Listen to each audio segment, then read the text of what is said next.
Halo Sobat AI, di mana saja Anda berada. Senang sekali kembali saya Satria Nugra bisa menemani Anda semuanya dalam AI Logika. Dan mudah-mudahan saya harapkan kondisi Sobat AI dalam kondisi sehat-sehat. Dan tentu saja diskusi kita dalam podcast kali ini, ya kadang kita bahas soal yang santai, bahas yang serius, atau mungkin juga bahas yang sedang tren terjadi aktual di tanah air maupun di mancanegara.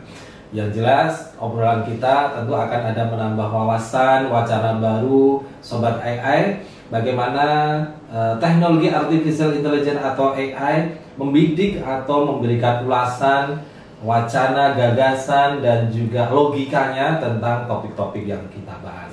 Dan tentu saja Sobat AI terus memberikan komentar, like, follow, dan juga subscribe di channel kita.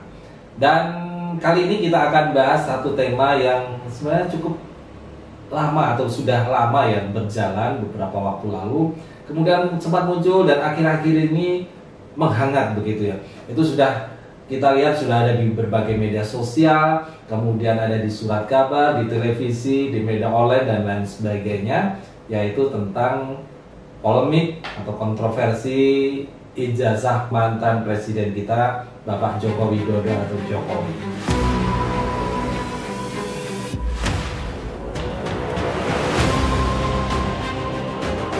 Nah, kita akan melihat bagaimana AI membidiknya, mengulasnya dengan data dan logika yang ada melalui artificial intelligence teknologi itu. Meskipun para pakar, kemudian penasihat hukum, dan juga dari berbagai pihak, termasuk dari UGM, Pak Jokowi juga sudah memberikan klarifikasi tentu saja. Baik, kita akan simak obrolan kita bersama teman kita, si Eli tentu saja, dalam AI Logika. Oke Eli, kita akan bahas soal ijazah Jokowi yang mencuat. Mungkin kamu bisa memberikan informasi kepada Sobat AI terlebih dahulu ini Eli, sebenarnya awal mula munculnya kasus ijazah Jokowi yang mencuat sekarang ini berawal dari mana sih? Isu ini bermula dari gugatan seorang penulis bernama Bambang Trimulyono ke Pengadilan Negeri Jakarta Pusat pada Oktober tahun 2022. Ia menuding ijazah S1 Jokowi palsu dan menyebut Jokowi melakukan tindak pidana pemilu. Namun, gugatan ini kemudian ditolak oleh pengadilan. Oke, kemudian sekarang berkembang ke banyak pihak, termasuk ada Pak Lismon, ada Ibu Tifa, ada Roy Suryo, dan pihak-pihak yang lain. Dan ini terus bergulir begitu ya Eli ya? Benar, isu ini kemudian berkembang dan melibatkan beberapa tokoh masyarakat. Namun, penting untuk diingat bahwa pengadilan telah menolak gugatan tersebut. Sebentar, dari sisi data, logika, fakta yang ada di Eli sebenarnya, apakah memang ada kejanggalan ijazah Pak Jokowi, entah itu dari SD, SMP, SMA, bahkan yang terakhir dari UGM gitu Eli? Berdasarkan data yang ada, tidak ditemukan kejanggalan pada ijazah Jokowi. Universitas Gadjah Mada, UGM sendiri telah mengeluarkan pernyataan resmi yang menyatakan bahwa Jokowi adalah alumni Fakultas Kehutanan dan lulus pada tahun 1985. Pernyataan ini didukung oleh bukti berupa transkrip nilai dan dokumen kelulusan yang tersimpan di arsip universitas. Ya, berarti memang ada, kita kalau bicara ini berarti ada bicara fakta, opini, asumsi, dan spekulasi begitu ya Eli ya? Betul sekali. Dalam kasus ini, penting untuk membedakan antara fakta, opini, asumsi, dan spekulasi.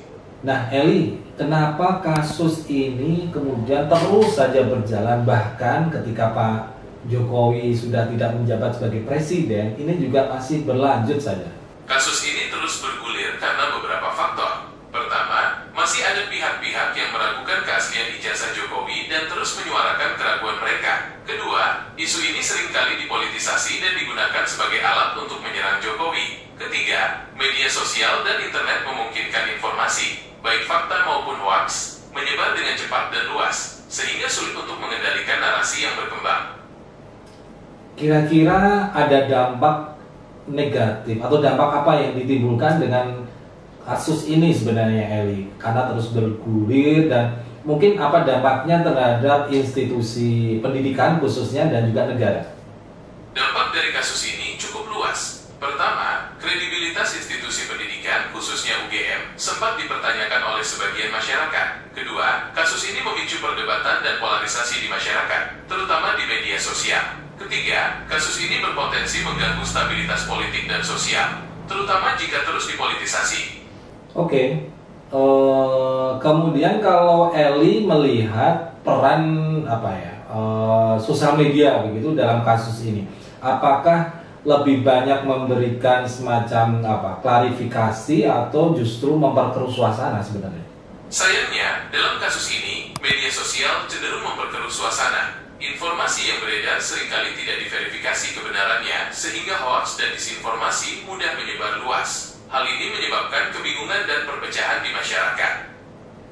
Nah, ini penting nih Sobat AI tadi ya, kecenderungan media sosial justru memperkeruh. Kemudian apa yang sebaiknya ini dilakukan oleh kita sebagai manusia untuk menyikapi media sosial yang kebanyakan memperkeruh suasana ini AI?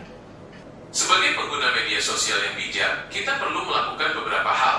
Pertama, selalu verifikasi informasi sebelum mempercayai atau menyebarkannya. Cari sumber berita yang kredibel dan hindari menyebarkan informasi dari sumber yang tidak jelas. Kedua, jangan mudah terprovokasi oleh konten yang bersifat provokatif atau memicu emosi. Ketiga, gunakan media sosial secara bertanggung jawab dan hindari menyebarkan ujaran kebencian atau disinformasi. Nah, itu tadi Sobat AI ya, sudah ada pesan menarik dari Eli ini, harus tetap berhati-hati ya. Nah, ini aku ingin mengulik lebih dalam nih, Eli. Sebenarnya AI ini kan bisa membaca ribuan data dan berita begitu ya. Apakah ada kejanggalan-kejanggalan terhadap dokumen-dokumen yang saat ini beredar kalau menurut Eli? Sebagai AI, aku tidak bisa memberikan penilaian pribadi tentang kejanggalan dokumen. Namun, aku bisa membantumu mencari informasi dari sumber-sumber terpercaya agar kamu bisa menilai sendiri keaslian dokumen-dokumen yang beredar. Baik. Nah, kalau mengaca kasus ini, apakah pernah terjadi di negara lain atau wilayah lain begitu, dan bagaimana kasus ini diperlakukan begitu, Eli? Kasus serupa pernah terjadi di beberapa negara, misalnya kasus ijazah palsu mantan Presiden Mesir, Mohamed Morsi. Di Amerika Serikat, beberapa politisi juga pernah tersandung kasus serupa. Penanganannya bervariasi, tergantung pada hukum dan sistem politik masing-masing negara. Baik, Eli. Nah, ini kembali ke negara kita yang kasusnya ijazah Pak Jokowi tadi ya. Berarti dengan kasus ini kita bisa belajar atau menilai ya, kasus ini mencerminkan semacam kemajuan demokrasi atau justru kemunduran literasi? Kasus ini bisa dilihat dari dua sisi. Di satu sisi, kebebasan berpendapat dan kritik terhadap tokoh publik adalah bagian dari demokrasi. Di sisi lain, penyebaran informasi yang tidak akurat dan kurangnya literasi digital bisa menjadi tantangan bagi demokrasi. Eli, aku akan lebih tajam lagi dengan kasus ini.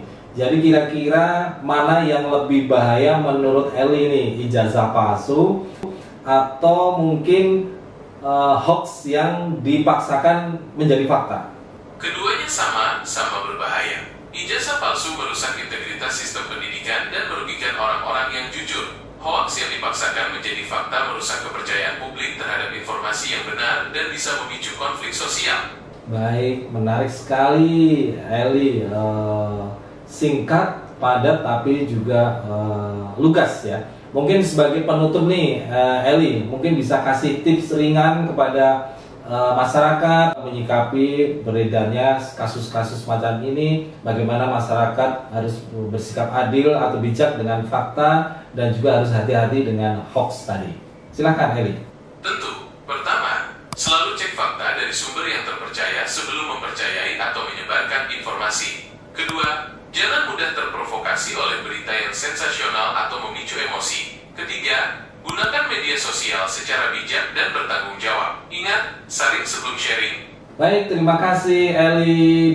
Itu tadi pemirsa, singkat, padat, tapi lugas dan penuh data, fakta, dan juga logika tentu saja dari Eli, si AI, sobat kita atau narasumber tetap kita di podcast AI Logika. Tadi sudah jelas, tinggal sobat AI bisa menerapkannya dalam kehidupan sehari-hari. Terakhir tadi kata atau makna yang penting dari Eli adalah sharing sebelum sharing. Nah, mudah-mudahan obrolan kita dalam AI Logika bermanfaat bagi kita semuanya. Jangan lupa untuk selalu komen, follow, dan juga like serta subscribe dari channel kita ini ya.